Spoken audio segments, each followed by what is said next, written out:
Part 1. The Wedding of Shadows. The great palace of Nero was no stranger to whispers.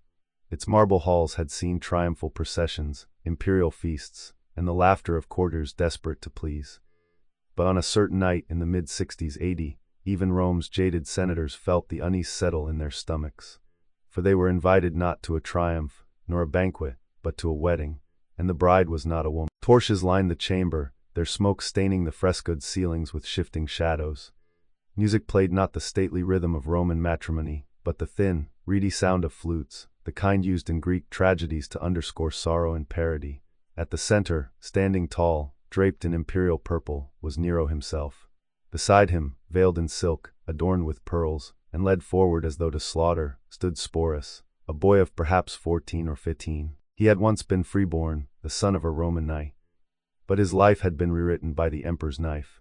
At Nero's command, the boy had been castrated, stripped of his future as a man, and reshaped into something else, a parody of a woman, a living replacement for Poppaea Sabina, the empress Nero had kicked to death while she carried his child.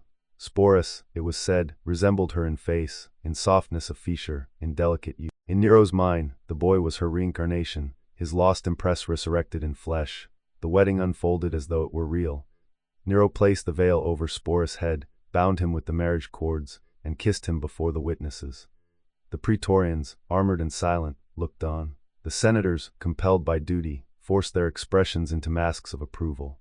Some glanced away, hiding their disgust. Others stared, trying to understand what this grotesque theater meant. To Rome, marriage was not merely private, it was civic, a bond that affirmed the strength of the state. By staging this union with a mutilated boy, Nero was declaring something far more disturbing than a personal whim. He was demonstrating that even the most sacred Roman institutions, marriage, gender, family, could be rewritten by imperial power. If the emperor wished a boy to be an empress, then so it was, reality itself bent beneath his will. The wedding night, if whispers can be trusted, was consummated with all the pomp of tradition. Sporus, dressed in bridal robes, was attended by maidens who giggled nervously, uncertain if they were mocking or honoring him. Nero played the husband, publicly calling Sporus his wife, and later, his Sabina. Together, they appeared at games and processions, hand in hand. In the provinces of Greece, Nero paraded his new bride before cheering crowds, gilded carriages rolling past temples and the reaction in Rome was more complex. Ordinary citizens, hardened by decades of imperial excess, found grim amusement in the spectacle. Satirists muttered about the emperor who married a boy, the empire where men were women and women were corpses. But beneath the laughter lay unease, for if Nero could unmake the body of a boy, could he not unmake Rome itself? The figure of Sporus haunted the imperial stage.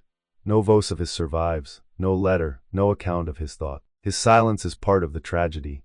He exists in history only through the words of others, most of them cruel. To the Romans, he was a symbol, not a person, an emblem of Nero's madness, of Rome's descent into grotesque parody. But if we pause, if we strip away the sneering tones of Suetonius and Cassius Dio, we are left with the image of a child mutilated and forced to wear the mask of an empress, and in that moment, we glimpse not Nero's theater, but a human horror. This night, the Wedding of Shadows marks the beginning of a story that will echo across centuries. The castration of Sporus was not an isolated crime, not a singular act of cruelty. It was the prototype of a darker pattern. Future emperors would look back on this moment and see possibility, the human body as a canvas for imperial will, the mutilated boy as a symbol of both humiliation and control. The knife, once raised against Sporus, would become a tool of politics, spectacle, and religion. But on this night, it was still theater. The torches burned low, casting long shadows across marble floors. Senators whispered behind their hands, wives stared in shock, and Nero, beaming, kissed the boy he had renamed. The music swelled, the veil fluttered, and Rome witnessed the most grotesque wedding in its history. Some would laugh, some would whisper, and some would pretend it had not happened, but none would forget. For Sporus, the boy bride, had been bound not only in marriage but in history. Part 2. Rome at its height. To understand the strangeness of Nero's wedding, we must step back and look at the Rome that allowed it to happen. The mid-1st century AD was a paradoxical moment. The empire was never stronger, yet never more fragile. At its height, Rome stretched from the Atlantic shores of Spain to the deserts of Syria, from the misty forests of Britain to the banks of the Nile. 100 million people lived under the eagle standard. Roads stitched the empire together like arteries, tearing merchants, soldiers, and ideas across continents. Rain ships from Egypt fed the teeming population of Rome, while taxes from Asia paid for marble temples, aqueducts, and amphitheaters that transformed the city into the beating heart of the ancient world. At the summit of this empire stood one man. The emperor was not a king. Romans hated the word, but his power was absolute. He commanded armies, appointed governors, judged disputes, and spoke with a voice that could remake law and custom. Senators debated, but only within the space he allowed. Priests performed rituals, but only in the shadow of his authority. For centuries, Romans had prided themselves on liberty, on the equality of citizens before the law. Now, that law was embodied in a single body, the emperor's, and it was into this climate that Nero's grotesque spectacle unfolded. For Romans, the very idea of castration was offensive. Unlike some Eastern kingdoms, Persia, Egypt, or China, Rome did not cultivate courts of eunuchs. The Romans saw themselves as heirs of rugged farmers and warriors. Masculinity, defined by the ability to beget children and defend one's household, was central to identity. To cut away the generative organs of a man was, in Roman eyes, a mutilation of both body and soul. Eunuchs, when they appeared in Roman writings, were usual objects. They were mocked as soft, unmanly, corrupted by Eastern luxury. Satirists sneered at their perfumes, their silks, their painted cheeks. Roman generals, marching east, returned with stories of Eastern kings served by smooth-faced attendants, and the Senate shook its head. That was not Rome, and yet Rome was fascinated. The very thing it scorned, it could not look away from.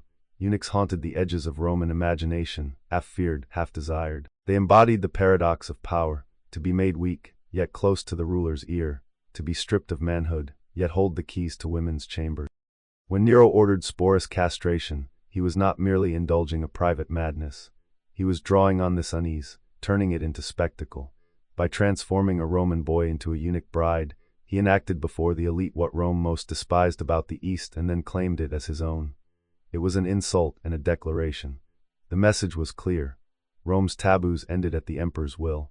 That we must not imagine that Rome was immune to cruelty of this kind before. Across the empire, slaves were often castrated, especially in the provinces. Boys taken from Thrace or Cappadocia might be gelded before being sold in Syrian or Egyptian markets, destined to become singers, servants, or harem guards.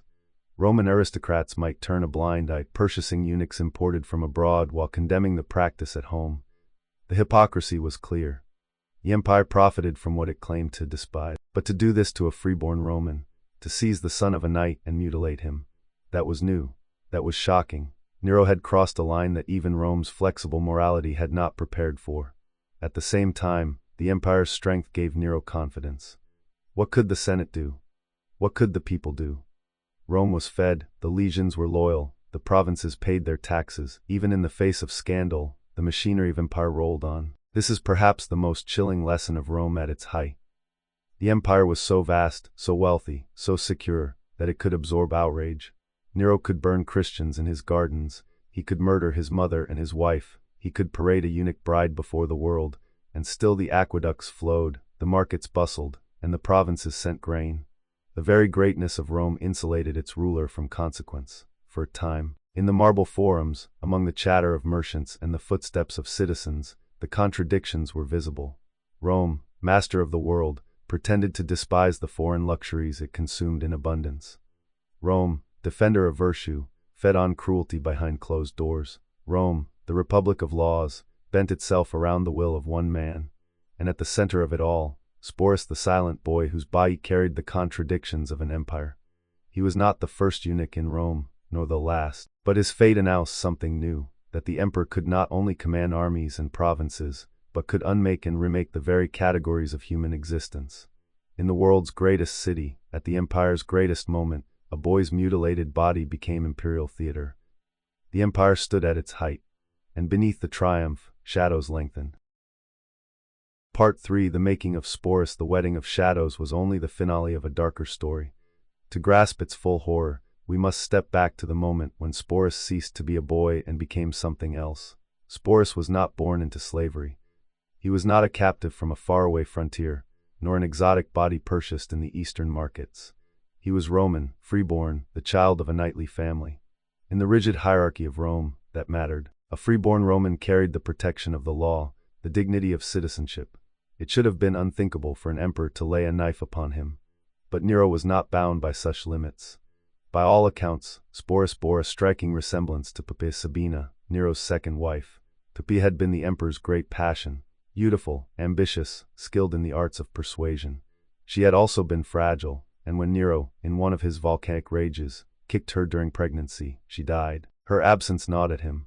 Rome whispered that he wept, not with regret, but with obsession. He had lost his empress, and no living woman could replace her. Then came the boy. We do not know his true name. History only remembers the one Nero gave him, Sporus, a word that means seed, but also carried connotations of sterility, of something that could not grow. Whether Nero himself noticed the resemblance to Poppaea or whether some sycophant pointed it out, the effect was the same. The emperor saw in the boy's face a chance to restore what he had destroyed. And so the order was given. In the Rome of the 1st century, castration was not a medical procedure. It was an act of violence. Surgeons in the provinces might perform the operation on slaves intended for sale, but even there, the risk of death was high. Infection, shock, uncontrolled bleeding, all common, all deadly. For a Roman boy of free birth, it was beyond imagining. Yet Sporus survived. He was cut, mutilated, reshaped to fit Nero's desire. The sources are silent on the details, but the survival itself tells us something chilling. This was no hurried brutality.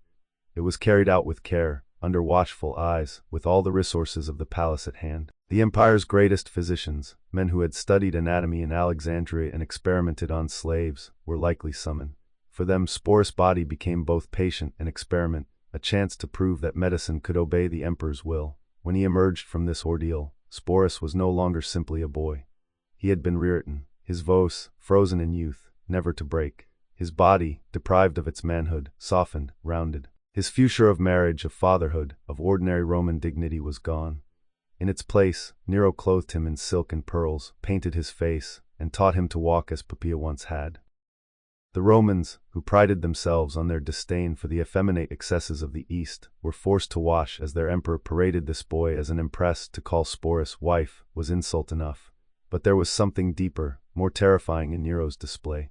By erasing Sporus' manhood, Nero had proven that the very core of Roman identity, virility, masculinity, citizenship, could be unmade at a whim. The boy was no longer a Roman knight's son. He was a reflection, a ghost, a replacement bride for an emperor who demanded that the world conform to his fantasies. And here lies the cruel genius of Nero's act. This was not simply lust.